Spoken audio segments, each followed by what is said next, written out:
이 시간 우리 하나님의 말씀은 디모데후서 4장입니다. 9절부터 18절 말씀까지 제가 봉독을 해드리도록 하겠습니다. 디모데후서 4장 9절부터 18절 말씀까지가 되겠습니다. 너는 어서 속히 내게로 오라. 데마는 이 세상을 살아가야 나를 버리고 데살로니가로 갔고, 그레스게는 갈라디아로, 디도는 달마디아로 갔고, 누가만 나와 함께 있느니라. 내가 올 때에 마가를 데리고 오라. 그가 나의 일에 유익하니라. 두기고는 에베소로 보내었노라. 내가 올 때에 내가 드로아 가보의 집에 둔 겉옷을 가지고 오고, 또 책은 특별히 가죽 종이에 쓴 것을 가져오라. 구리 세공업자 알렉산더가 내게 해를 많이 입혔으며 주께서 그 행한 대로 그에게 갚으시니 너도 그를 주의하라. 그가 우리 말을 심히 대적하였느니라. 내가 처음 변명할 때에 나와 함께한 자가 하나도 없고 다 나를 버렸으나 그들에게 허물을 돌리지 않기를 원하노라. 주께서 내 곁에 서서 나에게 힘을 주심은 나로 말미암아 선포된 말씀이 온전히 전파되어 모든 이방인이 듣게 하려 하심이니 내가 사자 입에서 건짐을 받았느니라. 주께서 나를 모든 악한 일에서 건져내시고 또 그의 천국에 들어가도록 구원하시리니 그에게 영광이 세세 무궁토록 있을지어다. 아멘. 기도하겠습니다. 자비롭고 내려오신 아버지 하나님, 고맙습니다. 살아계신 하나님을 영과 진리로 예배케 하시고 이 시간 주의 말씀을 청종할 수 있는 은혜를 주심을 감사를 드립니다. 말씀이 선포되되 깨달을 수 있는 지혜로운 마음을 더하여 주시고 주의 말씀을 들고 떼어놓은 겸손한 마음으로 아멘, 아멘으로 화답해 하옵소서. 예수님 이름으로 기도하옵나이다. 아멘. 할렐루야. 우리 그리스도인들에게 있어서 하나님은 살아계십니다 라고 하는 것에 대해서는 어떤 이견도 없습니다. 그러나 하나님이 어디 계시냐라고 하는 문제에 대해서는 사람에 따라서 조금의 이견이 존재하고 있음을 우리가 보게 됩니다. 일반적으로 살아계신 하나님께서 어디에 계시냐라고 물으면 대부분의 사람들은 하나님은 하늘 보좌에 계신다라고 이야기를 합니다. 뿐만 아니라 하나님은 어디에든지 계신다라고 이야기를 해요. 신학적으로 하나님은 편지하신 하나님, 하나님은 무소부재하신 하나님이라고 우리는 표현을 합니다. 자, 그런데 그 하나님이 바로 어디에 계시는지, 대부분의 많은 사람들은 하나님은 높은 보좌에 계실 뿐만 아니라 하나님은 어디에든지 계신다라고 이야기를 합니다. 근데 정작 그 살아계신 하나님이 우리의 삶의 현장에 계신다라고 하는 사실에 대해서는 대부분의 사람들이 회의적이라는 겁니다. 하나님은 높은 곳에 계시고 하나님은 거기 계시는데 하나님은 오늘도 우리 가운데 함께 하시고 우리의 삶의 현장에 함께 한다라고 하는 문제에 대해서는 사람들이 왠지 모를 부담을 느끼는 겁니다. 사람들은 불편함을 느끼는 거예요. 왠지 하나님이 내일에 간섭하는 것 같고 개인내가 하나님에게 구속을 당하는 것 같고, 그래서 사람들은 의도적으로 하나님은 높은 곳에 계시고 하나님은 어디에든지 계시고 하나님은 거기도 계시지만은 하나님이 여기 계신다는 사실에 대해서는 조금 불편함을 느끼는 것이 사실이라는 거죠. 자, 오늘 여러분들이 하나님이 어디 계시냐라고 하는 문제에 대해서 분명한 대답을 우리에게 주는 사람이 있습니다. 바로 그가 누구냐면은 사도 바울입니다. 자, 우리가 디모데후서는요, 사도 바울의 인생의 말년에 기록된 소식입니다. 그래서 혹자는 디모데후서를 사도 바울의 그 유언서라고 이야기를 할 정도예요. 바울의 인생에 가장 고통스러울 때에 사도 바울은 이 디모데후서를 기록을 했습니다. 이 디모데후서를 기록할 당시에 이 바울의 상태는요, 첫 번째 굉장히 육체적인 고통을 겪고 있는 상황이었어요. 자, 첫 번째 두과는 달리 지금 이 바울이 디모데후서를 기록할 당시에는요, 가택연금이 아니었습니다. 전혀 햇빛이 들지 않는 춥고 습한 로마의 마머틴이라고 하는 감옥에 그가 수감되어져 있었습니다. 바울은 많은 육체적인 연약함을 가지고 있습니다. 육체의 가시를 가지고 있었어요. 자, 그렇기 때문에 그가 햇빛이 전혀 들지 않는 바로 어둡고 추운 습한 감옥에서 보냈다는 것은 굉장히 고통이 아닐 수가 없었단 말이에요. 두 번째 바울을 힘들게 했던 것은 뭐냐면은 사랑으로 인한 고통이었어요. 자, 성경 말씀을 보니까 두기고라든지 그레스게라든지 디도와 같은 바울의 제자들은요, 사역 때문에 바울을 지금 떠나 있는 상황이었어요. 반면에 데마라고 하는 사람과 바로 알렉산드라고 하는 그 제자들은 바울을 배신했습니다. 그리고 이 바울에게 심각한 피해를 입혔던 인물이에요. 인생의 말년에 바울은 어느 시기보다도 힘든 시기를 지금 보내고 있었다는 겁니다. 바울을 더 고통스럽게 했던 것은 뭐냐면은 자신이 전하는 복음 사역이 지금 중단되어져 있는 상황이었다는 거예요. 지금까지 4번에 걸쳐서 감옥에 갇혔지만은 자, 이 바울은 그래도 불구하고 바로 많은 사람들에게 복음을 전할 수 있는 기회가 있었어요. 근데 지금 여기에 마머틴이라고 하는 감옥에는요, 다른 사람과 접할 수 있는 기회가 완전히 차단되어져 있는 상황이었습니다. 복음을 전하지 못하는 바울은 참으로 어느 것보다도 정말 엄청난 고통을 지금 느끼고 있었다는 거죠. 우리가 예레미야 20장 9절 말씀을 보게 되면은 선지자 예레미야는 여호와의 이름을 선포하지 아니하며 그 이름으로 말하지 못하는 고통에 대해서 내 마음이 불붙는 것 같다고 이야기를 합니다. 골수에 사무친다고 이야기를 해요. 바로 내가 답답하여 견딜 수 없다라고 지금 예레미야 선지자가 이야기를 하고 있는 겁니다. 바로 바울은 지금 예레미야 선지자가 가졌던 그 고통을 지금 겪고 있었다는 거죠. 자, 그런데 사도 바울은 디모데에게 편지를 통해서 주께서 내 곁에 서서 나에게 힘을 주고 계시다라고 이야기를 하고 있어요. 암울한 상황입니다. 이제 희망이 보이지 않아요. 이 사도 바울은 지금 시시각각으로 자신의 종말이 다가옴을 지금 느끼고 있었단 말이에요. 그럼에도 불구하고 하나님이 그에게 힘을 주셨다라고 이야기를 하고 있는 겁니다. 환경이 변했기 때문이 아닙니다. 자기 자신에게 특별한 변화가 있었기 때문이 아니에요. 주님께서 내 곁에 서서 계시며 내게 힘을 주셨기 때문에 바울은 절망적인 상황 속에서도 낙심하지 않았다는 이야기예요. 오늘 바울의 삶을 보게 되면은 결정적인 어려움을 당할 때마다, 바울이 삶의 위기를 만날 때마다 늘 주께서 그의 곁에 서서 계시며 그를 위로하시고 그에게 힘과 능력을 더하여 주셨던 것을 우리가 보게 됩니다. 사도행전 27장 말씀을 보게 되면은 미결수의 신분으로 알렉산드리아호를 타고 로마로 갈 때 유라굴로라고 하는 광풍을 만나게 되었잖아요. 성경 말씀을 보게 되면은 구원의 여망마저 사라져 버렸다. 자, 그런데 어느 날 주께서 바울 곁에 서서 그에게 말씀하시기를 두려워하지 말라고 말씀을 하고 있습니다. 내가 가이사에게 앞에 서게 될 것이라고 이야기를 해요. 뿐만 아니라 우리가 사도행전 23장 11절 말씀을 보게 되면은 바울이 공회 앞에 섰을 때에 바로 주께서 그날 밤에 바울 곁에 서서 이르시되 담대하라고 말씀하고 계심을 우리가 보게 됩니다. 우리가 사도행전 18장 9절 말씀을 보게 되면은 바울이 고린도에서 복음을 전하게 됩니다. 자, 그때 주께서 그에게 환상 가운데 나타나셔서 두려워하지 말며 침묵하지 말라고 말씀을 하셨던 것을 우리가 보게 됩니다. 사랑하는 성도 여러분들, 주께서 내 곁에 서서 계시다. 원문을 직역하면요, 주께서 내 옆에 그 위치를 정하셨다.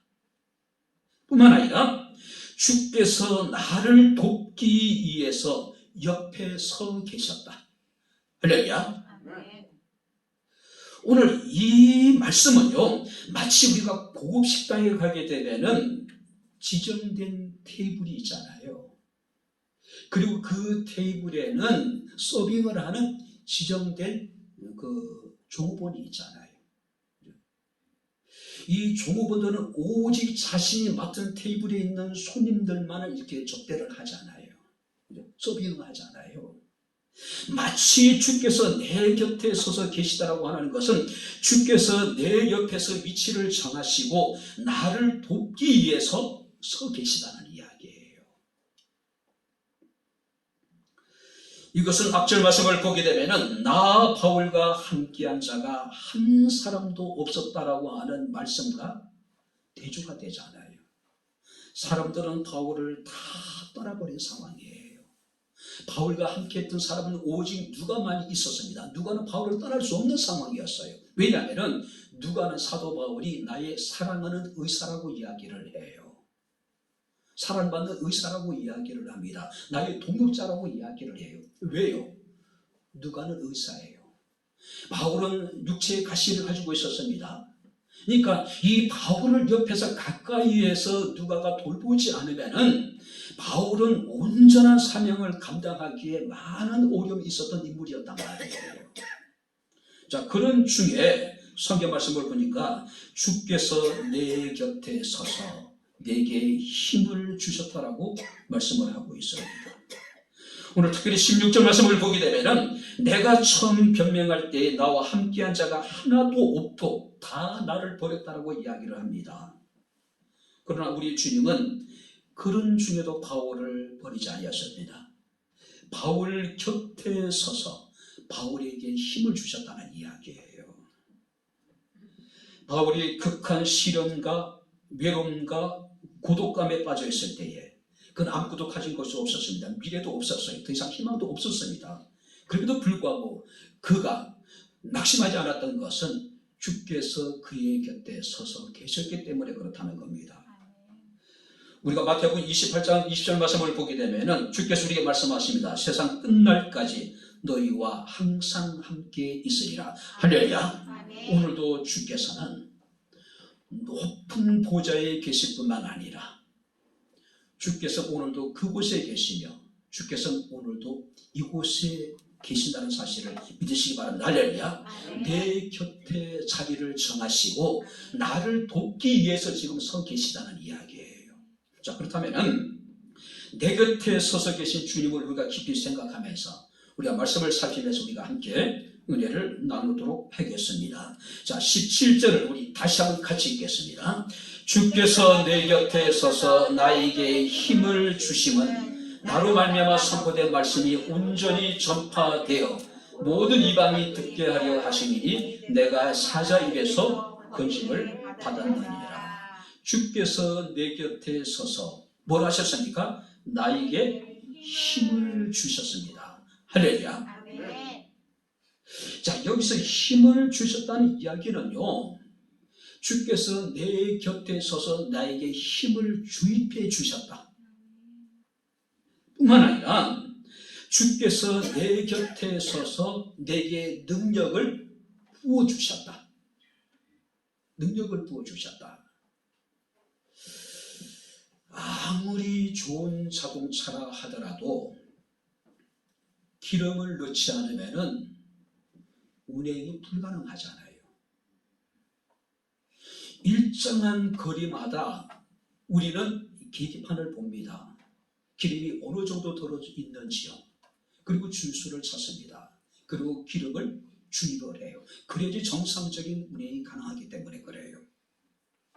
오늘 성경 말씀을 보니까 주께서 내 곁에 서서 힘을 주신다는 이야기는 하나님의 능력을 내게 주입해 주고 하나님의 능력을 우리에게 지금 쏟아부어 주신다는 이야기예요.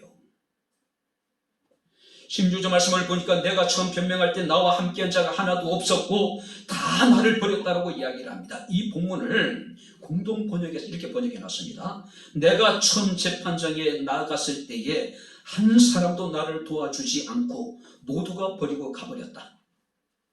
뿐만 아니라 표준 세번역에 보니까 이렇게 번역해 놨습니다. 내가 처음 나를 변론할 때에 나의 편에 서서 나를 도와준 사람이 하나도 없고 모두 나를 버리고 갔습니다. 자, 메시지 성경에 보니까 이렇게 번역해 놨습니다. 내가 예심을 받으러 첫 번째 법정에 섰을 때에 내 곁에는 아무도 없었습니다. 다들 겁먹은 토끼처럼 달아났습니다. 자, 바울이 그리스도의 복음을 전했습니다. 많은 사람들이 그리스도의 제자가 되었어요.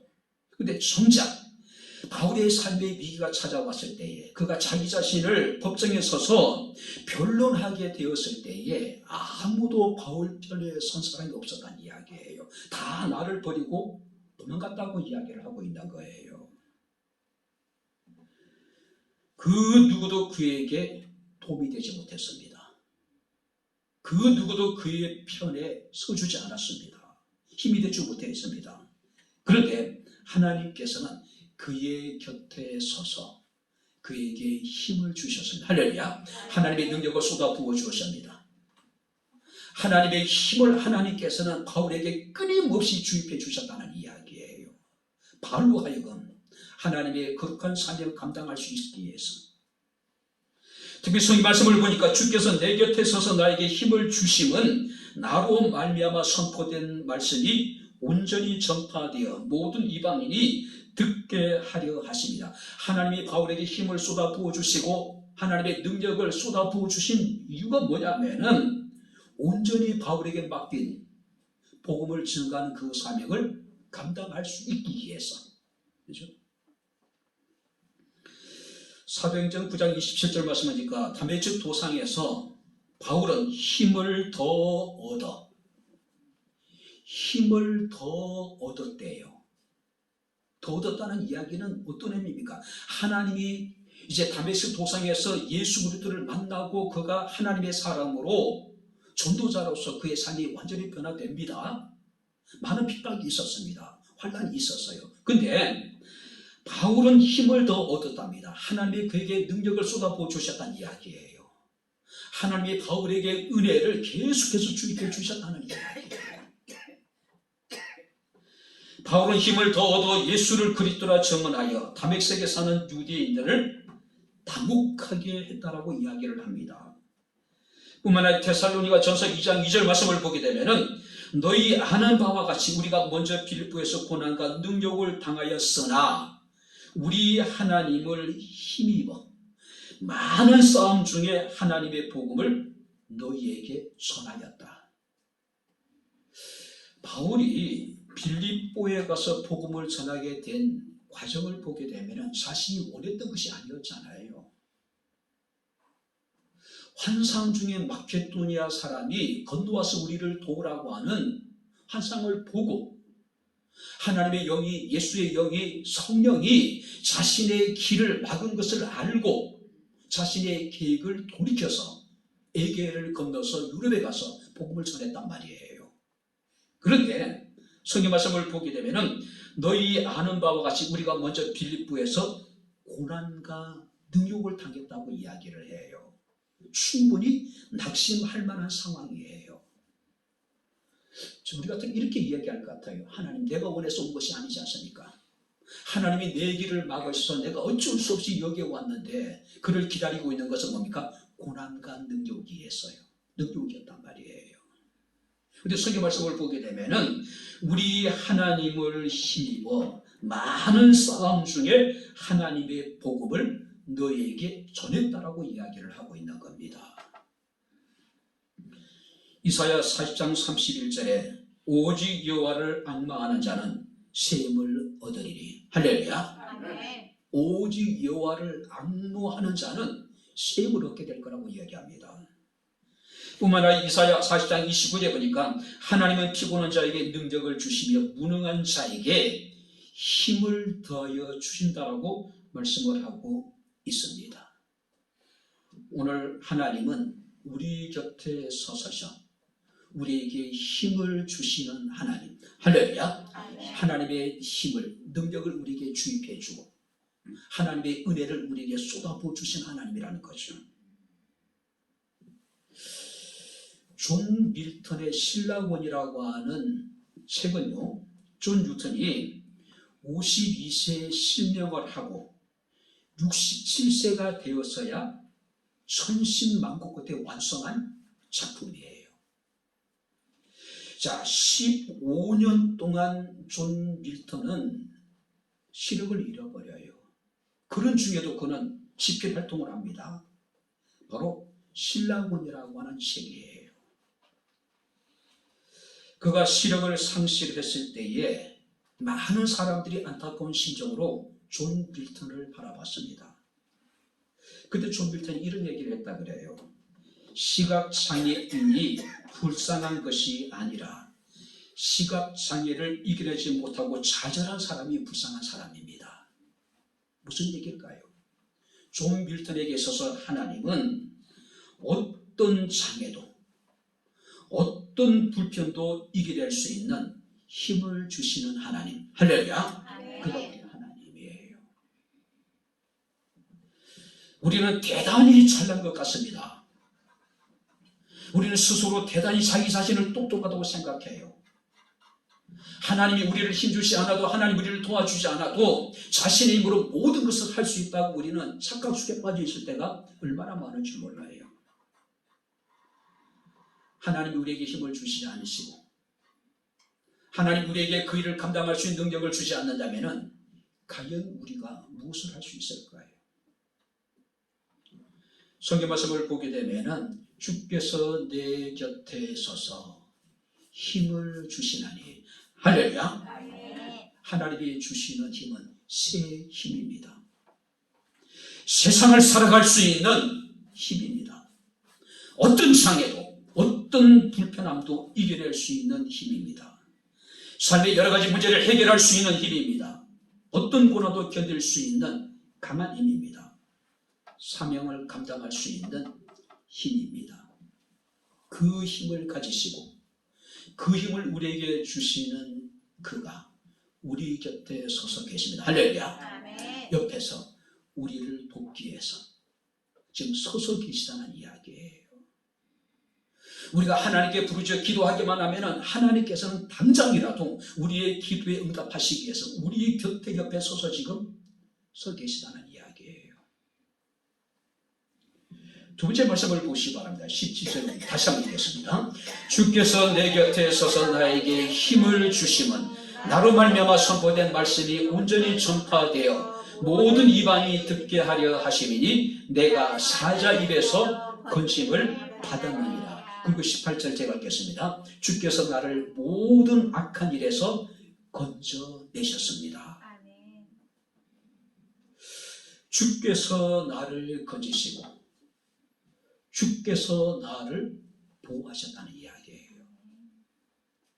내 곁에 서서 계시기 때문에 하나님은 내 기도를 듣지 못하시는 분이 아니라 손이 짧아서 나를 구원하지 못하시는 분이 아니에요. 그죠? 하나님은 어디에 계시든지 내 기도를 들으실 뿐만 아니라 능히 이곳에서 나를 건지실 수 있는 하나님이에요. 근데 그 하나님이 지금 내 곁에 서서 계시대요. 내 곁에 서서 계시대요. 그가 사자 입에서 나를 건지셨고 모든 악한 일에서 건지셨다고 지금 바울이 지금 이야기하고 있는 겁니다. 바울은 지금 자신의 마지막에 다가옴을 느낍니다. 그래서 우리가 6절 말씀을 보게 되면은 존재와 같이 내가 벌써 부음이 되고 나의 떠날 시간이 가까웠다. 자, 여기 보세요. 존재와 같이 내가 벌써 부음이 되었다. 이 존재라고 하는 것은 제단 위에 올려진 제물에 부어지는 마지막 포도주 잔이에요. 자, 존재가 드려지게 되면은요, 이제 이 제물은 온전히 하나님께 바쳐졌다는 것을 상징하는 거예요. 바울이 자기 자신을 내가 존재로 이미 벌써 부음이 됐다라고 하는 것은 바울 자신이 희생적인 순교를 하게 될 것이라는 것을 의미하고 있는 거예요. 뿐만 아니라 나의 떠날 시각에 가까웠다는 이야기는 푸른 오타, 또 걷어치우다. 무슨 얘기냐면은 우리가 배를 출항하기 위해서는 천박해 있는 배의 보풀을 풀어야 되잖아요. 자신이 떠날 시각이 다가왔다는 이야기예요. 뿐만 아니라 여기서 군인들이 주둔지에 머무르고 있다가 철수하기 위해서는 장막을 걷어야 되잖아요. 바울은 지금 자신의 장막을 걷어치우고 있다는 이야기예요. 영원한 항해를 위해서, 영원한 도성을 위해서 바울은 자신이 이제 우풀을 풀었을 뿐만 아니라 장막을 걷고 지금 있다는 이야기예요. 자신이 이제 죽을 때가 됐다는 이야기예요. 그래서 우리가 여러분 7절 8절 말씀을 보니까 나는 선한 싸움 다 싸우고 나의 달려갈 길을 다 마치고 믿음을 지켰으니 이후로 나를 위해서 의의 면류관이 예비되었다라고 이야기를 하고 있어요. 이제 자신의 종말을 앞두고 자신의 지나온 날들을 지금 회상하게 되는 겁니다. 그리고 결론은 내가 사자 입에서 큰 짐을 받았다고 이야기하고 있습니다. 지금 자신이 처해 있는 상황에 대해서도 주께서 나를 모든 악한 일에서 건지실 것이라고 지금 확신하고 있는 거예요. 오늘 사랑하는 성도 여러분들, 주께서 내 곁에 서서 계십니다. 할렐루야. 사도 바울이 선한 싸움을 다 싸울 수 있도록, 달려갈 길을 다 마칠 수 있도록, 불같은 시험 속에도 끝까지 믿음을 지킬 수 있도록 주께서 그에게 힘을 더하여 주시고 능력을 더하여 주셨습니다. 뿐만 아니라 바로 하나님께서는 그를 모든 사자의 입에서, 모든 악한 사람들의 기입으로부터 건져 주었다라고 이야기를 하고 있는 거예요. 주께서 내 곁에 서서 계십니다. 할렐루야. 인정을 하든 안 하든 주님께서 내 곁에 서서 계셔요.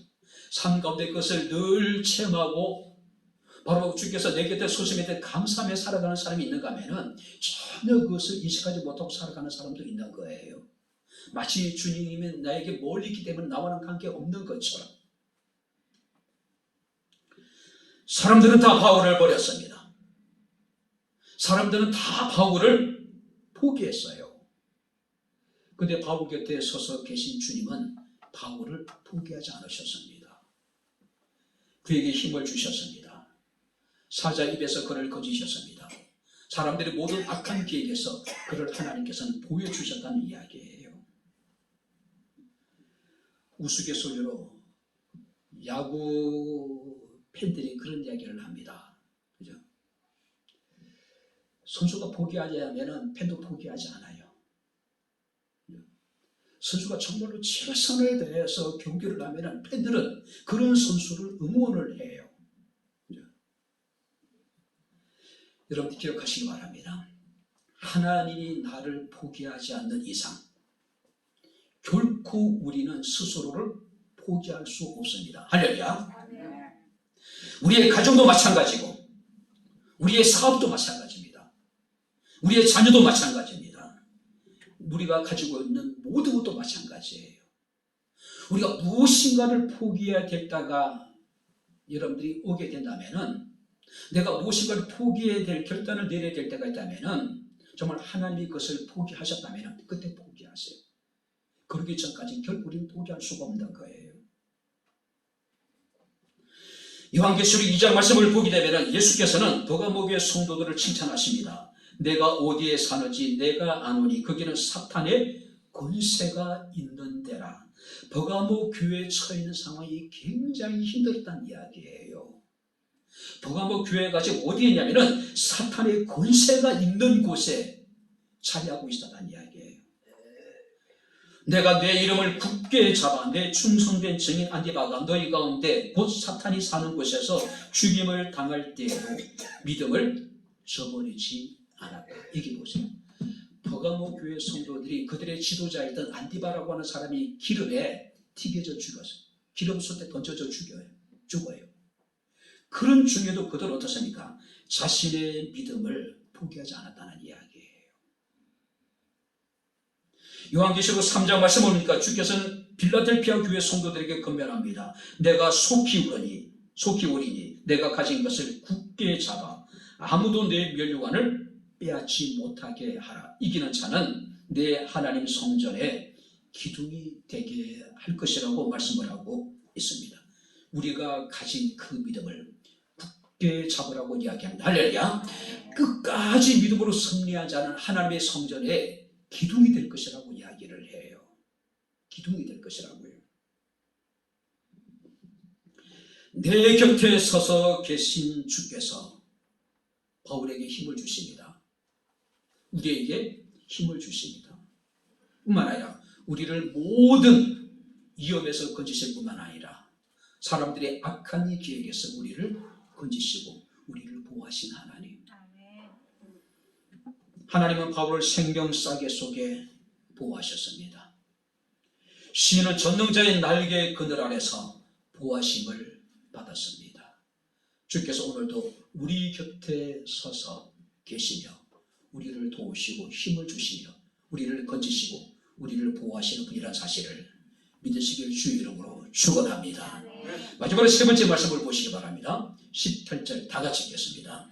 주께서 나를 모든 악한 일에서 건져내시고 또 그의 천국에 들어가도록 구원하시리니 그에게 영광이 세세 무궁토록 있을지어다. 아멘. 주께서 그의 천국에 들어가도록 나를 구원하시리니. 자, 여기 보세요. 내 곁에 서서 계신 주께서 나에게 세상을 살아갈 수 있는 힘을, 사명을 감당할 수 있는 힘을 주십니다. 뿐만 아니라 모든 위험에서 우리를 건지시며 사람들의 악한 기회에서 우리를 건지실 것이라고 이야기를 해요. 뿐만 아니라 그가 그의 천국에 들어가도록 우리를 구원하시고 우리를 인도해 주시겠다는 이야기예요. 다시 말해서 천국에 이르도록 하나님께서는 우리를 인도해 주시겠다는 이야기예요. 자신에게 살아갈 수 있는 힘, 삶의 문제를 해결할 수 있는 힘, 어떤 장애도 어떤 불편도 이겨낼 수 있는 힘, 어떤 고난도 견뎌낼 수 있는 힘, 사명을 감당할 수 있는 힘, 모든 위험과 모든 악한 일에서 하나님께서는 우리를 건지시겠다고 말씀을 하십니다. 언제까지요? 그의 천국에 들어갈 때까지 하나님 우리를 안전하게 지켜주시고 우리를 인도해 주시겠다는 이야기예요. 시편 23편 말씀을 보게 되면은 다윗은 노래합니다. 여호와는 나의 목자시니 내게 부족함이 없으리로다. 그가 나를 푸른 풀밭에 누이시며 실만한 물가로 인도하시는도다. 내가 사망의 엄침한 골짜기를 다닐지라도 해를 두려워하지 않을 것은 주께서 나와 함께 하시니라. 주의 지팡이와 막대기가 나를 안위하시나이다. 선한 목자 대신 우리 주께서 우리 곁에 서서 계시며 우리에게 힘을 주시고 위험에서 우리를 건지시며 악한 계획에서 우리를 건지실 뿐만 아니라 우리를 천국에 이르도록 그의 천국에 이르도록 우리를 인도해 주실 것이다. 우리 곁에 계신 주님은 우리의 선한 목자가 되십니다. 오늘 양은 목자의 음성을 듣고 목자를 따라요. 목자가 양을 인도하는 것은 어떤 곳입니까? 거치는 광야가 아닙니다. 메마른 여러분들이 사막이 아니에요. 어디입니까? 성경 말씀을 보게 되면은 푸른 풀밭, 실만한 물가라고 말씀하고 있음을 우리가 보게 됩니다. 누가 그것을 우리 인도합니까? 우리의 선한 목자가 되신 주께서 내 곁에 서서 계시면서 우리를 인도하시겠다는 이야기, 천국에 이르도록. 아프리카 콩고에서 사역을 하셨던 어느 선교사의 수기를 읽었습니다. 하루는 천둥 번개가 동반한 폭풍우가 세차게 몰아치는 밤에 백인 청년 2명이 길을 잃고 선교사 오두막을 찾았습니다. 그들은 진설하고 하는 강을 지금 찾고 있는 거예요. 선교사에게 그 길을 알려달라고 부탁을 합니다. 선교사가 이렇게 대답합니다. 유감스럽게도 이 정글에는 길이 없습니다. 길이 있다 하더라도 2, 3mm면 어떻습니까? 접촉하지 않아서 길이 더 이상 길이 될 수가 없는 거예요. 그럼 어떻게 해야 됩니까? 우리에게 그곳에, 우리는 반드시 그곳에 가야 되는데 방향만이라도 좀 우리에게 알려달라. 어느 방향으로 가야 되는지 정말 절박했던 것 같아요. 그때 선교사가 그 얘기합니다. 여기서는 방향을 가르쳐주는 것이 아무런 의미가 없습니다. 지옥같이 어두운 밤입니다. 천둥과 번개가 여러분들이 폭풍과 동반해가지고 지금 때리고 있는 상황이에요. 그럼 어떻게 됩니까? 그때 선교사가 이야기합니다. 방법이 없습니다. 이 백인 청년들은 낙심해요. 자, 길도 없고 방향을 가르쳐줘도 의미가 없다면 이제 어떻게 되느냐 이야기예요. 방법이 없습니다. 그때 선교사가 그 얘기합니다. 단 하나의 방법이 있긴 합니다. 그때 백인 청년이 얘기합니다. 무엇입니까? 그것은 내가 당신들을 데리고 함께 가는 것입니다. 천둥번개가 치고 폭풍우가 쏟아지는 어두운 밤에 선교사는 2명의 백인 청년들을 데리고 그들이 원하는 진스라고 하는 강으로 인도해 주었다는 이야기예요. 어쩌면 우리의 삶에도 정글 속을 헤매는 것 같은 길을 잃어버린 일도 있지 않을까요? 천둥번개를 통과하는 폭풍우가 내리치는 밤도 있을 수 있을 것이고 한참을 내다볼 수 없는 칠흑같은 어두운 밤을 만날 수도 있을 것이고 현실이 너무 힘들어서 이리저리 뒤척이면서 밤잠을 이루지 못하는 밤도 분명히 있을 수 있을 것입니다. 욥이 그런 고난을 겪었잖아요. 욥은 그런 고난 앞에서 욥기 35장 10절에 이런 고백을 합니다. 밤중에 노래를 주시는 분이 계시다고 이야기를 해요. 한참을 내다볼 수 있는 절망적인 인생의 밤을 만났을 때에 천둥번개가 치고 폭풍우가 내리치는 그런 두려운 밤에 하나님 우리에게 노래를 주시는 하나님, 할렐루야. 아멘. 그가 오늘 성경 우리에게 말씀하고 있습니다. 내 곁에 서서 나를 인도하시는데 그의 천국에 이르도록 우리를 지키시고 우리를 보호하시고 우리를 인도하시겠다라고 말씀하고 있음을 우리가 보게 됩니다. 이제 신앙생활은 혼자 하는 고독한 싸움이 아니죠. 그죠? 우리 눈에는 우리가 보이지 않지만은 언제나 우리 곁에 서서 계신 하나님과 함께하는 것이 우리의 신앙의 본질이에요. 신명기 1장 말씀을 보게 되면은 여호와께서 이스라엘 백성들을 어떻게 가나안까지 인도하셨는지를 기록하고 있습니다. 자, 여기 보시기 바랍니다. 너희보다 먼저 가시는 너희 하나님 여호와께서 사람이 자기 아들을 아는 것 같이 너희 하나님 여호와께서 너희의 걸어온 길에서 너희를 아느사 이곳까지 이르게 하셨느니라. 할렐루야. 사람이 자신의 아들을 아는 것처럼 내 곁에 서서 계신 그가 우리의 걸어온 길에서 우리를 안으시고 이곳까지, 여기까지 우리 이르게 하셨다는 이야기예요. 뿐만 아니라 그는 앞으로도 그의 천국에 이르도록 우리를 인도하실 하나님이시라는 이야기예요. 사자의 모든 위험에서 건지시는 하나님, 사람들의 모든 악한 계획에서 우리를 건지시는 하나님, 더 나아가서 그는 그의 천국에 이르도록 우리를 인도하실 하나님이라고 말씀하고 있음을 봅니다. 과거와 현재와 미래를 이야기하고 있는 거예요. 사자 입에서 건지셨다는 얘기는 과거를 말하는 것이고 모든 악에서 건지실 하나님이라는 것은 현재를 말하는 것이고 그의 천국에 이르도록 우리를 인도하실 것이라고 하는 것은 미래를 말하고 있는 거예요.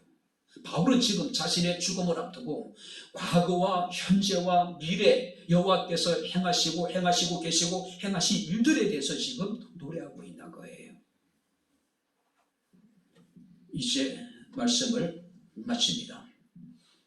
기독교인임에서도 독립운동가 또 민주화운동을 하셨던 함석헌이라고 하는 분이 계십니다. 군에 있을 때에 불시에 보안대에서 검열이 나와요. 저는 전도사였습니다. 목사님이 보시는 책이 있고 또 제가 가지고 있는 책이 서재에 있고 사무실에 또 다른 동료 전도사님에게 빌려온 책들이 있었어요. 근데 다른 동료 전도사님이 제게 함석헌 선생님이 지은 책을 이렇게 한번 읽어보라고. 근데 급히 보안대에서 연락이 왔습니다. 보안검진을 나가니까 보안대 운전병이 목사님, 저 전사님 책, 우리 흔히 말하는 푸른 수정이라고 느껴질 만한 모든 책과 노래 악보를 다 없애라는 거예요. 그러면 큰일 난다는 거예요.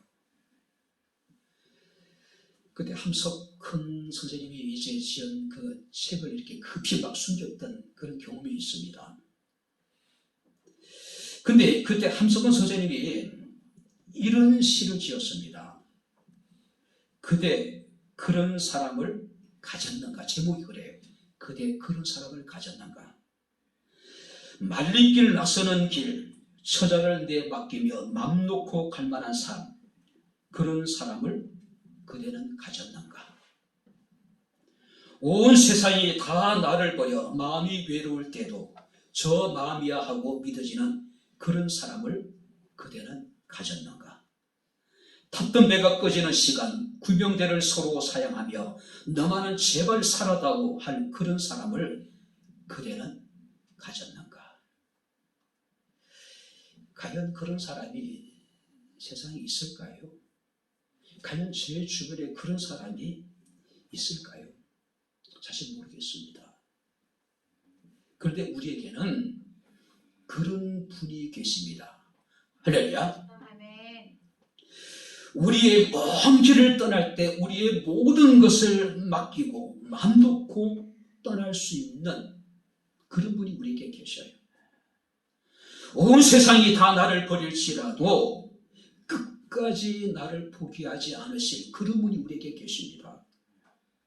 십자가에 달리셔서 죽으시고 우리에게 영원한 생명을 주신 그런 분이 우리에게 계십니다. 그분은 늘 내 곁에 서서 계신 분입니다. 할렐루야. 내게 힘을 주실 뿐만 아니라 사자의 위험에서 우리를 건지시고 악한 사람의 모든 계획에서 우리를 보호하시는 하나님, 바로 그분이 우리에게 계십니다. 나를 사랑하시고 내가 사랑하는 그분, 바로 우리 주 예수 그리스도입니다. 바랍니다. 주께서 내 곁에 서서 계십니다. 할렐루야. 우리 옆에 있는 분들과 주께서 당신과 함께 하십니다. 인사 한번 해보겠습니다. 주께서 당신과 함께 하십니다. 하나님이 지금 여러분 곁에 서서 계시다는 이야기예요. 내 곁에 서서 지금 계시다는 이야기예요. 우리에게 힘을 주시고 우리를 보호하시고 천국에 들어가기까지 우리를 인도하시는 주님이 오늘 내 곁에 서서 계시다는 사실이에요. 오늘 그를 힘입어서 당당하게 힘있게, 그리고 아무리 세상이 어렵고 힘들지만은 우리가 믿음으로 살아갈 수 있는 저와 여러분들의 삶이 될 수 있기를 주의 이름으로 축원합니다. 기도하겠습니다.